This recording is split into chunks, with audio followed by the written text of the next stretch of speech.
రానున్న స్థానిక సంస్థల ఎన్నికల్లో తెలంగాణ రాష్ట్రంలో ప్రజాశాంతి పార్టీని గెలిపించాలని కేఏ పాల్ తెలంగాణ ప్రజలకు సూచించారు. ప్రజాశాంతి పార్టీ అధ్యక్షుడు కేఏ పాల్ నిన్న హనుమకొండ జిల్లాలో పర్యటించారు. ఈ క్రమంలో ఆయన మీడియాతో మాట్లాడుతూ కొన్ని ఆసక్తికర వ్యాఖ్యలు చేశారు. రెడ్డి రాజ్యాన్ని పడగొట్టి బీసీ రాజ్యాన్ని నిలబెడతామని ఆయన పిలుపునిచ్చారు. ప్రజాశాంతి పార్టీలో చేరితే 100 రోజుల్లో అభివృద్ధి చేసి చూపిస్తామని కేఏ పాల్ వెల్లడించారు. సదాశివపేట అభివృద్ధి చేసినట్టు వరంగల్ కూడా అభివృద్ధి చేసి చూపిస్తామన్నారు. ఈ విషయంలో అవసరమైతే బీఆర్ఎస్ అధినేత కేసీఆర్తో కలిసి పనిచేస్తానని, ప్రజల సొమ్మును కొల్లగొట్టిన వారిపై సీబీఐతో విచారణ చేయించి కొల్లగొట్టిన ఆ సొమ్మును తెలంగాణ ప్రజలకు పంచుతానన్నారు.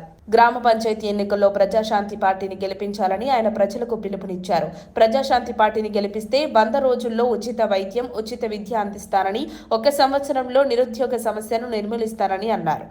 కడియం శ్రీహరి నియోజకవర్గ అభివృద్ధిని పట్టించుకోవడం లేదని కేఏ పాల్ సంచలన వ్యాఖ్యలు చేశారు. ప్రస్తుత ముఖ్యమంత్రి రేవంత్ రెడ్డి వసూలు చేసిన ట్యాక్స్ డబ్బులతోనే ఢిల్లీలో కాంగ్రెస్ పార్టీ ప్రధాన కార్యాలయాన్ని కొన్నారని ఆరోపించారు.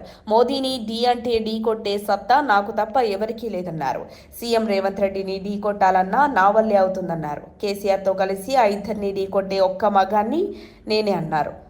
రెడ్ల పార్టీలలో ఉన్న బీసీలు బయటకు రావాలని పిలుపునిచ్చారు. చిత్తశుద్ధి ఉన్న ఏ ఒక్క బీసీ, ఎస్సీ, ఎస్టీలు కాంగ్రెస్ పార్టీకి ఓటు వేయొద్దని కేఏ పాల్ సూచించారు. వరంగల్లో నన్ను మీట్ ది ప్రెస్ పెట్టకుండా మంత్రి పొంగులేటి శ్రీనివాస్ రెడ్డి అడ్డుకున్నారని కేఏ పాల్ అన్నారు. తెలంగాణ రాష్ట్రంలో ఇన్వెస్టర్లు లేక ప్రతి దాన్ని అదానికి కట్టబెడుతున్నారని కేఏ పాల్ విమర్శలు గుప్పించారు.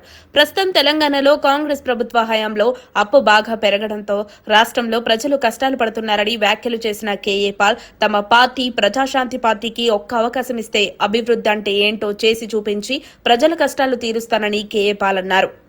మరిన్ని అప్డేట్స్ కోసం మా కాయ్ టీవీని సబ్స్క్రైబ్ చేసుకోండి. మా వీడియో కనుక మీకు నచ్చినట్లయితే లైక్ చేయండి, షేర్ చేయండి. మీ విలువైన అభిప్రాయాలను కామెంట్ బాక్స్లో తెలియజేయండి.